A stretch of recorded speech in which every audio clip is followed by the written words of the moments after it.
Hello and welcome to Chain Reaction, a podcast series examining America's role in the world. I am your host, Aaron Stein, the Director of Research at the Foreign Policy Research Institute in Philadelphia. Every 2 weeks, we will talk to experts about a variety of topics and why they matter for U.S. foreign policy. On this episode of Chain Reaction, I speak with Chris Dougherty, a Senior Fellow for Defense at CNAS and the co-lead of the CNAS Gaming Lab. And we're talking about the Navy in China and the challenges that the United States Department of Defense faces from the growing Chinese Navy. Enjoy the show. Hello and welcome. Today I'm talking to Chris Dougherty, a Senior Fellow for Defense at CNAS and the co-lead of the CNAS Gaming Lab. And we are talking the Navy in China and more specifically your recent piece for War on the Rocks, Gradually, then Suddenly, Explaining the Navy's Strategic Bankruptcy. So Chris, it's good to have you on the show. Thanks for having me, Aaron. So, I mean, for people who aren't following along, there's this sort of like general assumption, right, is that the U.S. military is unmatched. Its defense budget is at least on paper, larger than the next 13 countries combined, if you're doing it in dollar terms, and we can talk about that if you want.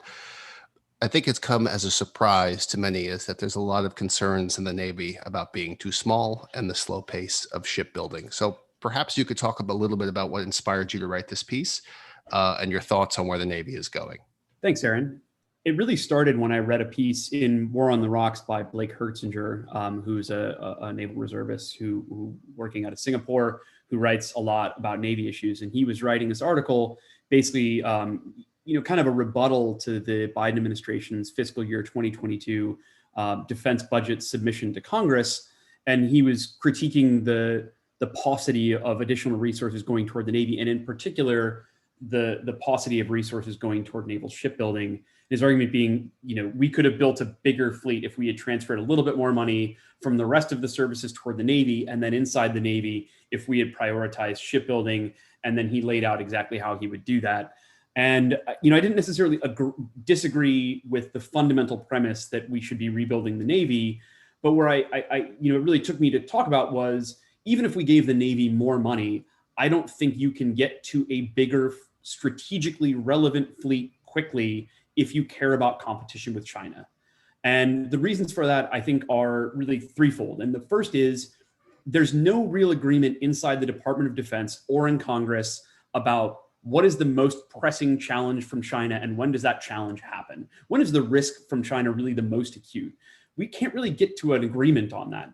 There are some folks out there, particularly in U.S. Indo-Pacific Command, who care about, the fight tonight, as they call it, or what's going on today and over maybe the next 2 years. And those folks care a lot about the kinds of things like gray zone activities in the South China Sea, like, the island reclamations that China's been doing, or, their kind of confrontations with U.S. vessels that are conducting freedom of navigation operations, and their general aggressive behavior in the seas in and around mainland China. And then you have another group, and I would argue this is the Navy as a service, but also the Office of the Secretary of Defense, all the civilians working inside the Pentagon, as well as some folks on the Hill who work in the budget realm. And those folks care about a little bit longer of a time frame because that's when their decisions take place. So if you're building a Navy budget or a DoD budget, that budget takes place 1 year hence. So right now we're debating the FY22 budget. And then it usually takes 5 years to build. We build budgets on 5-year timeframes called Future Years Defense Programs, or FYDPs. And sometimes you hear those referred to when they're coming out of a service as a POM, or a Program Objective Memoranda, which is really just their way of saying this is what we want to do over the next 5 years. And so those folks tend to focus on this 5 to 7 and sometimes out to 10-year timeframe, because that's when their decisions take place and that's when they come to fruition. And that's when when they see the risk is most acute. And I think a lot of people are tracking China and saying, there is this risk that over the next maybe 5 to perhaps 15 years, and nobody knows quite when that is, there's a concern that Xi Jinping, leader of the Chinese Communist Party, will sort of order the People's Liberation Army to conduct operations to force, whether through outright aggression or through coercion, to force the integration of Taiwan into the People's Republic of China. And so the issue there is that time frame focuses you a little bit on a different set of risk. It focuses you on the risk of potential war. It's less about what's going on at this very moment. And you really are focused on what kind of Navy can I build in that time frame. Then there's a kind of a third group of people who are really focused on the long-term military technical competition between the United States and China. These are the folks who are really focused on the sort of underlying aspects of military power and how those can be translated into a future force. So, if you read about, for example, former Deputy Secretary Bob Work, I don't know that he's quite in this time frame, but a lot of the work that he does lives in this time frame where he's talking about things like algorithmic warfare, the integration of artificial intelligence and truly autonomous systems into warfare, and what does that mean for the future of the military competition with China. I would argue that's kind of a different school of thought. And if you look at those three timeframes and you look at those different risk assessments, you say, well, what's the worst of those? We can't get agreement on it. The difficulty with that is we don't have enough money to meet all three of those challenges in an equally successful manner. And so you've got to parse resources out like that, which it also depends a lot, and it drives a lot of what you do for building a fleet. So if you think the threat's really acute right now, and you think all I worry about is the next 0 to 2, maybe at the outside, like 4 to 5 years, then I want ships now. I want weapons now. I want a really ready fleet. I want a big fleet. I want to put it out into the Pacific Ocean and the Indian Ocean, and I want to press forward because I'm worried about the risk right now. If you're more worried about 5 to 10 years, you want to build a better fleet. You might want a slightly bigger fleet, but really you want to upgrade, the hulls, you want to upgrade the mission systems, and you want to worry about readiness in that time frame. So I don't care, necessarily that all my ships are ready right now. I'm worried that if I get called on in 5 years and there's a war, I want to be able to make sure that I can surge as many ships as possible in that time frame. The problem is, like, you can't do both of those unless you want to just pay out a ton of money in readiness dollars, which again comes from the rest of your budget. So you can't do that and build a bigger, more capable fleet. You got to make a trade-off somewhere there. And then if you're in the last group, you think, all this other stuff, it kind of matters. But at the end of the day, what's really going to matter is who can capitalize on the next revolution in military affairs, the next, military technical revolution. And that's going to center on artificial intelligence and on autonomy. And whoever does that really is going to own the battle space anyway. So all this other stuff is sort of, it's interesting, but somewhat irrelevant to the long-term competition. And again, that would privilege a different set of investments. The problem is if you can't agree on all those and you got a limited amount of budget to go around, you kind of end up doing none of each. And that's really where I think the Navy is. That's why I use the phrase strategic bankruptcy. They have more demands at each of these timeframes and each of these different kinds of fleets that they would want to build than their budget will allow for. But they're not really making the hard decision to trade between them. They're sort of doing a little bit of each, and they're doing it poorly in every environment. So the fleet's neither ready nor large enough to meet near-term demands from the combatant commanders, nor is it going to be capable enough on current trajectory to meet the threat of China in the 5 to 10 year time frame. And arguably they're probably underinvesting in long-range technological development, because that's usually almost always in budgets what gets dropped when you're pressed for dollars. And so there's this sort of unsatisfying answer in every direction, and there's no clear path out of that morass. Perhaps you could walk us through it a little bit. Like the debate right now is hinging on the fiscal year 2022 budget request and how much money is actually being allocated. And perhaps you could give the listeners a little bit of a flavor of where that money is being allocated. And while we, as you said, we may be in a bit of a morass, but where those dollars are being allocated, and perhaps where that indicates, of those three buckets, perhaps the one that's slightly more dominant than the other two. Yeah, so I think you see emerging in this budget from the Biden administration is a bifurcation in timelines. And what I mean by that is, right now, while we've got the systems we've got, they're going to privilege predominantly weapons, and I think also networks, in order to build a force that can strike at Chinese forces and targets from standoff distances, which is to say from a long way away. And if you look at the Navy budget, there's a pretty heavy investment, and also the Air Force budget, especially when it comes to munitions. There's a lot of investments in these long-range anti-ship weapons. And those are really valuable in a conflict over Taiwan or the East China Sea or the South China Sea, because they allow U.S. vessels and aircraft that would otherwise be vulnerable to Chinese defenses to hit those targets from outside the range of the Chinese air and maritime defenses. So you see that as a pretty heavy emphasis area in these budgets. And frankly, it was an emphasis before that. It was one of the critical investment priorities that we called out in the 2018 National Defense Strategy. This has been a long-standing weakness in a lot of U.S. plans and concept is a lack of these long-range munitions. And so you really see a big investment upfront in a lot of those kinds of things because they can really move the needle over the near term. And they're also, they're not super, super expensive. I mean, these weapons aren't cheap, but relative to building an entire new ship, it's an order of magnitude or two different in terms of cost. Ships are on the order of like, a couple billions of dollars. Munitions, even the really Gucci ones, are like tens of millions. So you can see how you can get a little bit more bang for your buck, quite literally, if that's what you're worried about in the near term. In the long term, I think what you see, especially from the Navy, but the Navy's not alone in this, I think this goes across the joint force, is investments in research and development, and particularly development of artificially intelligent and autonomous or unmanned systems.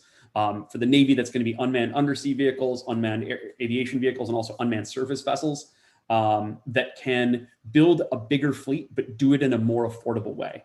So if you can build an unmanned surface vessel and you can put mission systems on it, you can put vertical launch cells, which are the things that contain our long-range strike missiles.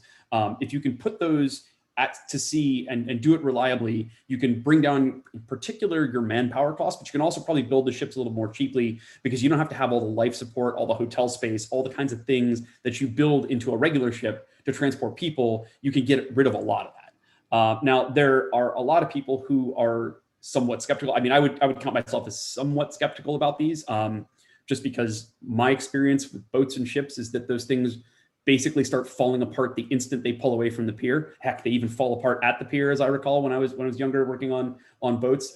So they're extremely maintenance intensive, and I really do wonder, like, how are you going to keep an unmanned surface vessel from rusting and its power plant from breaking, because they just do.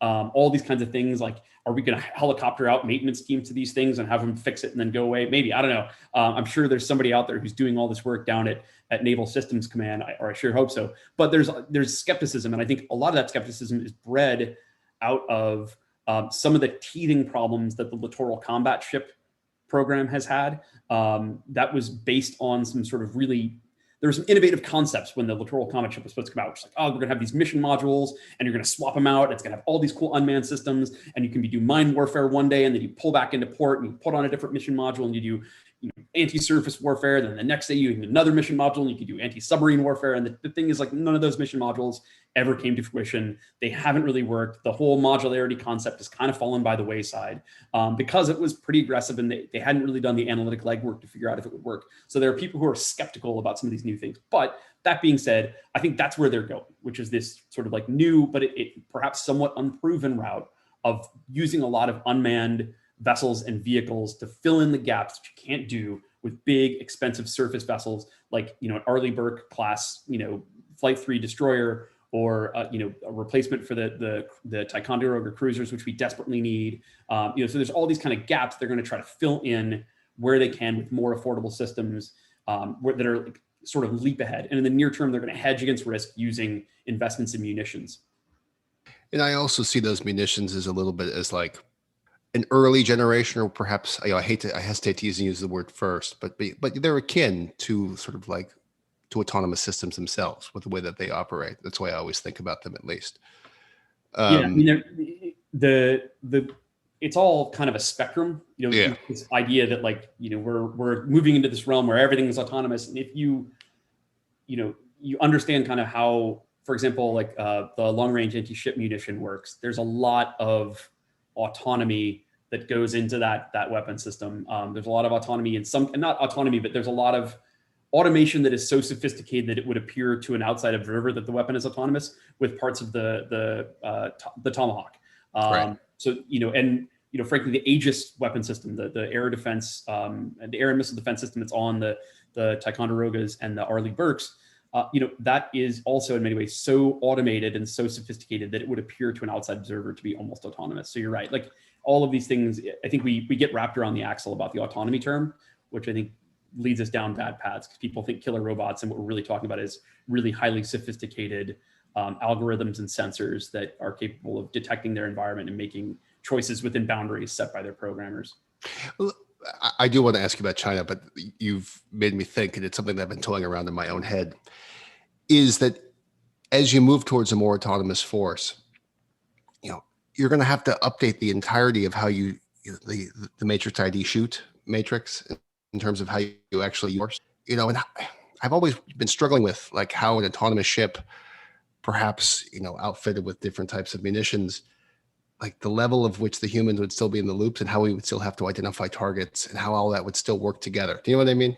Like, Yeah. and it just, sometimes it doesn't, like, I understand that it decreases costs, but sometimes I think that we overlook these sort of very simplistic things. I guess they're kind of complicated, as we focus about the level of technological innovation rather than the complexities that would actually go into shooting these weapons. So it's interesting you say that, because I recently wrote a paper called More Than Half the Battle, which is about information command in a new American way of warfare, which is my broader project to sort of look at the new operational concepts and military strategies for fighting against China or Russia. And in that, there is a discussion about how do we deal with autonomous weapon systems inside a new command and control concept, and how do you integrate them to that? And I do think that there are a lot of folks inside the Pentagon, whether it's working on JADC2 directly or on the Air Force's Advanced Battle Management System or on the Navy's Project Overmatch or the Army's Project Convergence, all of these various projects that are going on underneath the rubric of Joint All-Domain Command and Control, who are thinking about that, thinking about how do we integrate manned and unmanned systems together into a command and control construct. But you're right, it does introduce a degree of complexity. And one of the pieces actually that I ended up cutting out of that paper, which was, if I have to admit my failings, far too long, and I wish I could have cut it down another 20, 30 pages, was a piece on sort of how do we think about Auftragstaktik, which is the German term for mission command for autonomous weapon systems. How do we delimit sort of left and right boundaries, and then within that say, okay, autonomous or artificially intelligent system, go figure out what you need to do within this. And I think it's going to be not all that dissimilar from how we do mission command today, which is you'll have certain parameters, you'll have a task and a purpose, and you will be trusting that weapon system within that parameter, within the rules of engagement that you've programmed into it. You'll be trusting that weapon system to do what you've told it. And the legal and ethical responsibility will rest with the commander who issues the commands to that autonomous weapon systems, just as it would if it was a private, in the Army or a seaman in the Navy, to stay with the naval theme. Although I'm a former Army guy, so I always kind of revert back to the private because that's who I was. But again, I think that's how we'll end up doing this. And if we don't, and if we constrict these weapon systems and we micromanage them, we won't get the outcomes and the effects from them that we'll want. Right.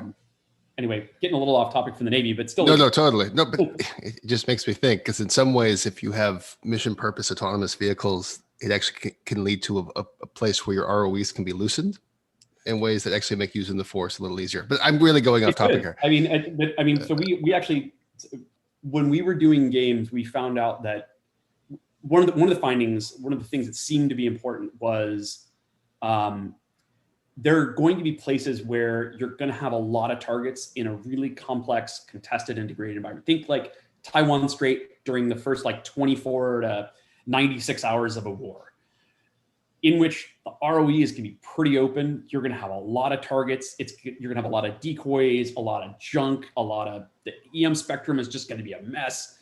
And you're just going to want to put mass in there, and you're going to care that it's sort of precise, because you're not just going to want to blanket the entire strait with dual purpose improved conventional munitions.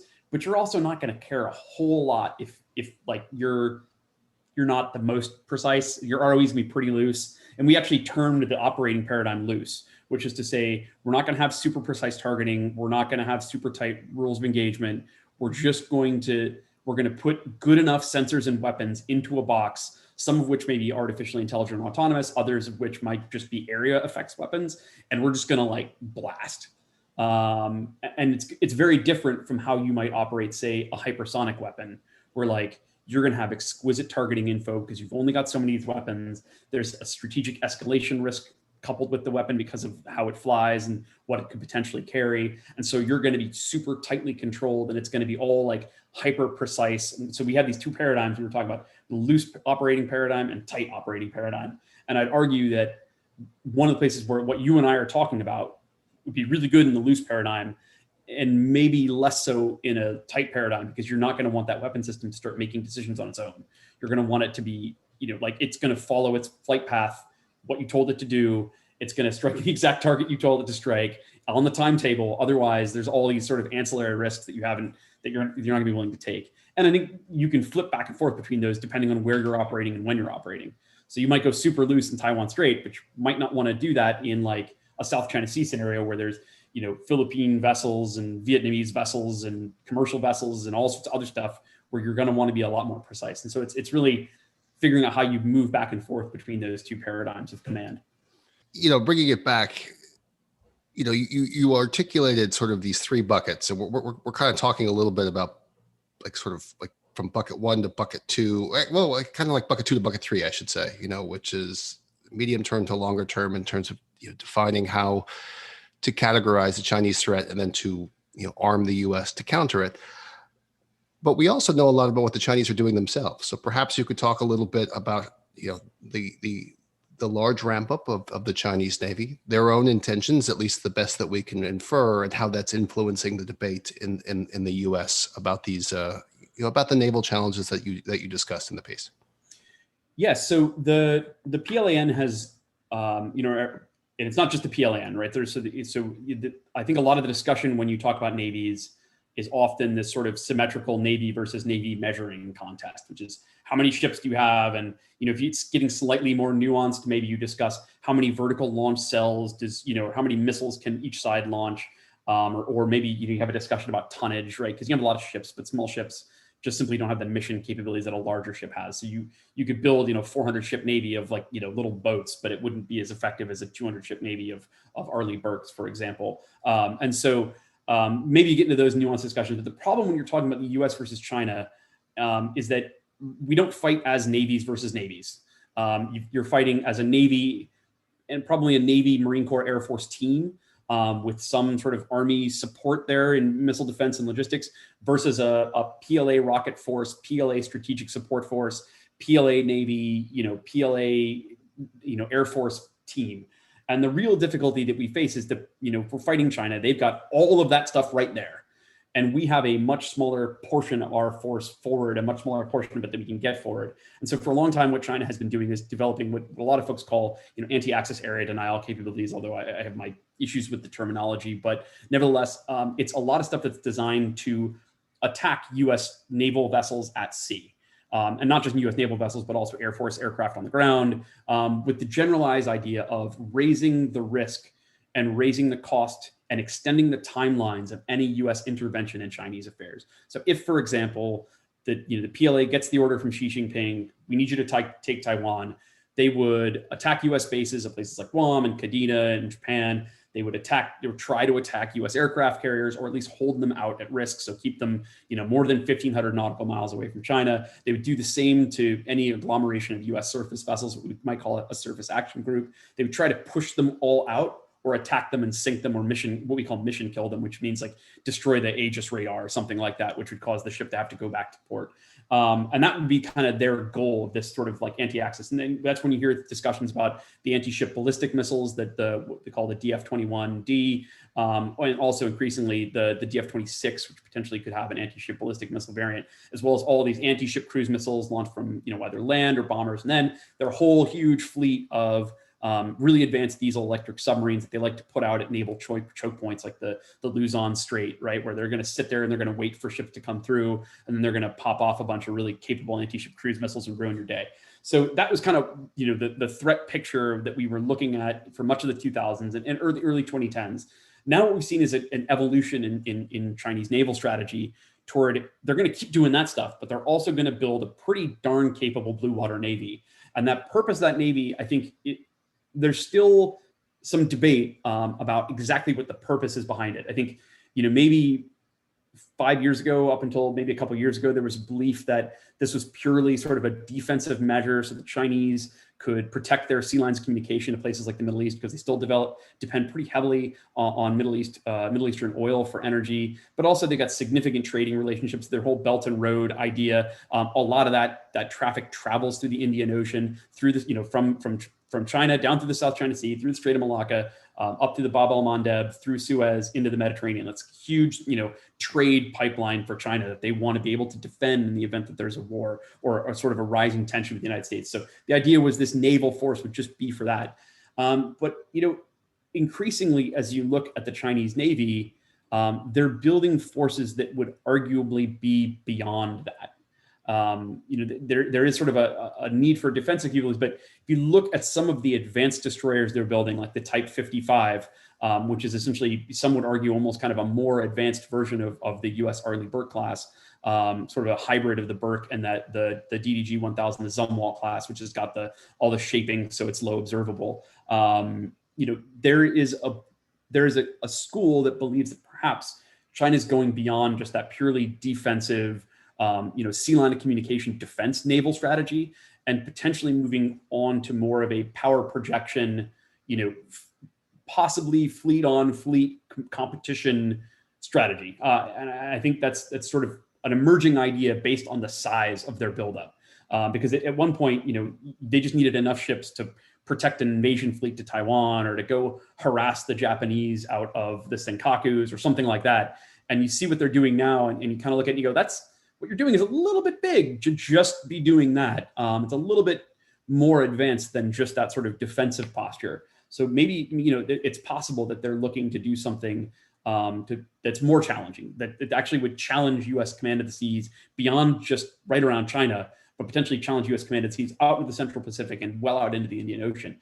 And I think that's where the game like fundamentally changes, if that's what we're talking about, right? This is no longer a U.S. against a Chinese coastal defense capability, but it's now a true, almost Mahanian fleet-on-fleet competition, which is something we haven't faced, since 1945.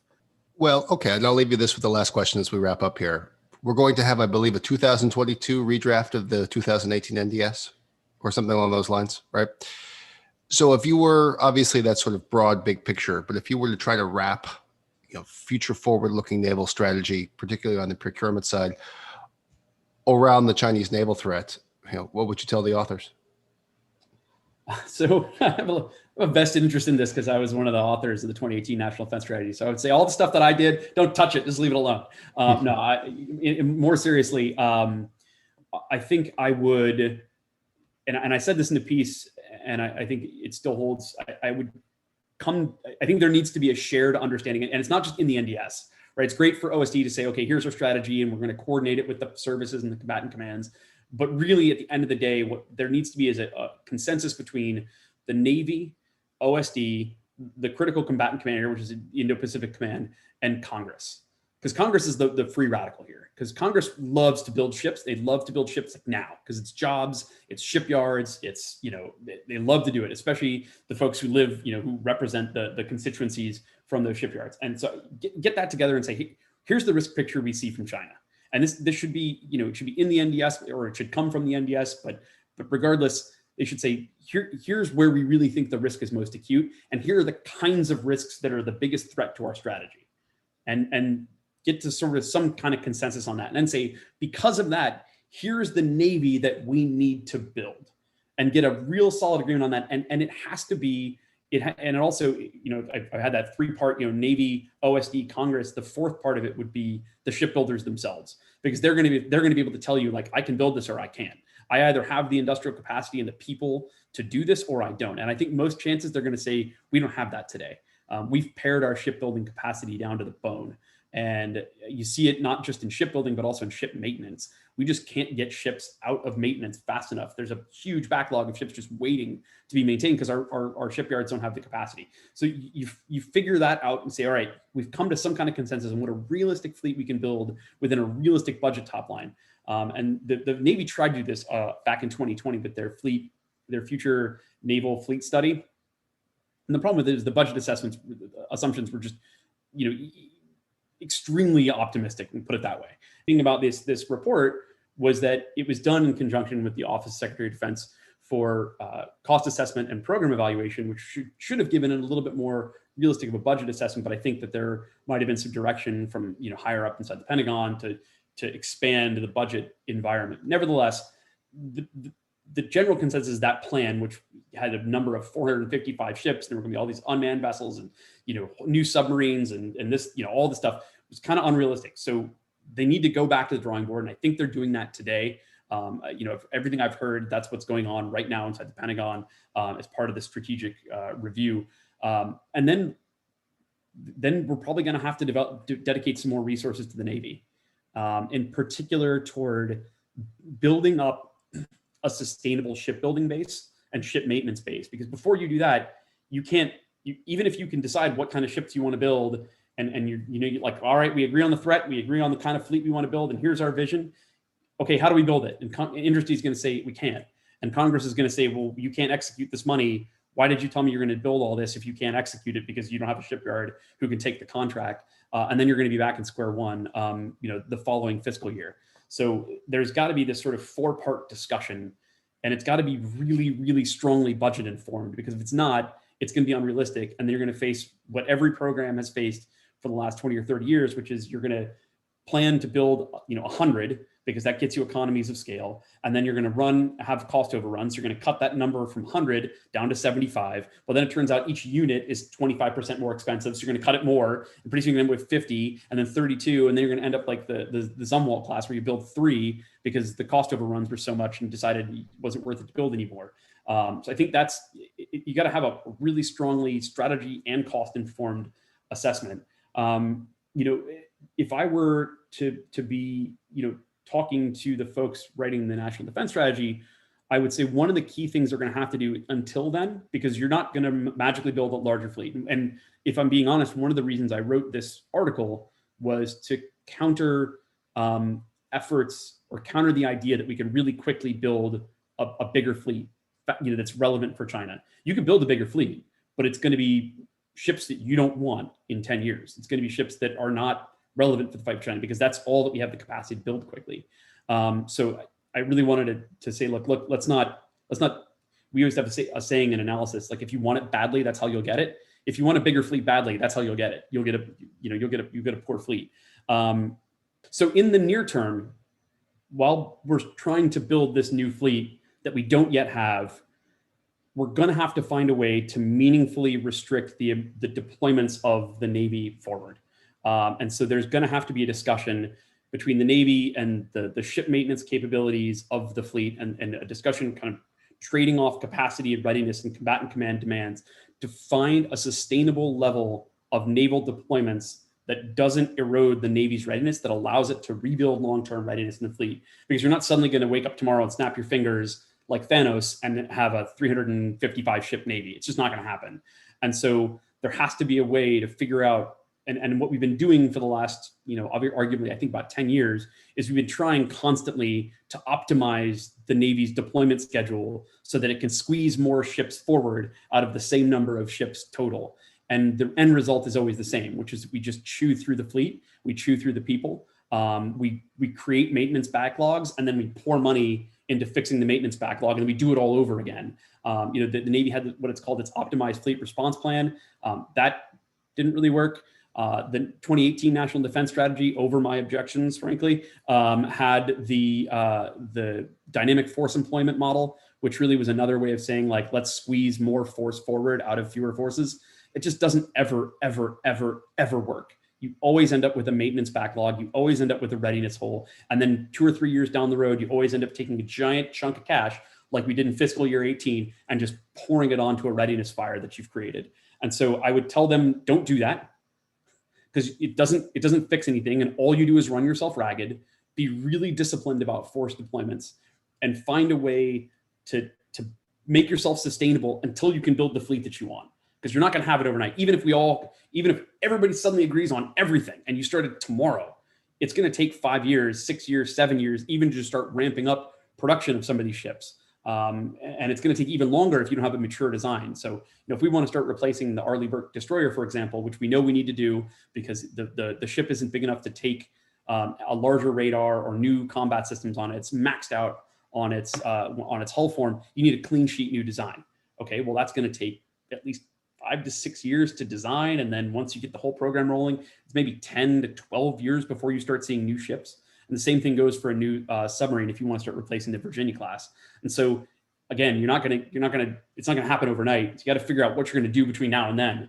And that's, I think, the most difficult thing once you actually reach consensus on what the threat is and what kind of fleet do we want to build is, all right, how do we get from where we are to there in a sustainable way that doesn't destroy the force we have today? Chris, thank you for joining. That was instructive, and I enjoyed chatting with you about all this stuff. So thanks for coming on. Thanks so much for having me, Aaron. Thanks for joining us on this episode of Chain Reaction. Be sure to subscribe to Chain Reaction on iTunes and Spotify, and don't forget to follow us on Twitter at the handle @FPRI. Chain Reaction is a podcast of the Foreign Policy Research Institute, a nonpartisan think tank in Philadelphia. For more information about this and other initiatives, be sure to visit www.fpri.org.